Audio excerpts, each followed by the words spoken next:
ஆண்டாள் 8ஆம் பாசுரத்திலே காண்பித்துக் கொடுத்த அறிவுரை, யாம் பெற்ற இன்பம் இவ்வையகமும் பெருக என்கிற மனப்பான்மை வேண்டும் என்பது. இந்த தோழியை எழுப்பும் பொழுது ஆண்டாள் அவளுக்கு சொன்ன விஷயம், போவான் போகின்றாரை போகாமல் காத்து என்பது. ஆண்டாள் கோஷ்டியிலே இருக்கும் எல்லோரும் மிகவும் ஆர்வத்துடன் பகவத் பக்தி செய்ய சென்று கொண்டிருக்கிறார்கள்.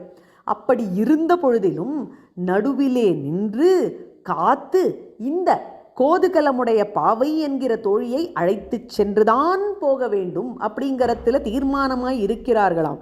காரணம் என்ன? இவர்கள் போய் அனுபவிக்கும் பதார்த்தமானது மிகவும் போக்கியமாக இருக்கப் போகிறது. ஏகஸ்வாதுன புஞ்சீத என்று சொல்லி இருக்கிறது. போக்கியமான பதார்த்தங்களை ஒண்டியாக தட்டிச் செல்வது நியாயமில்லை. எல்லோரையும் சேர்த்து கொள்ள வேண்டும்.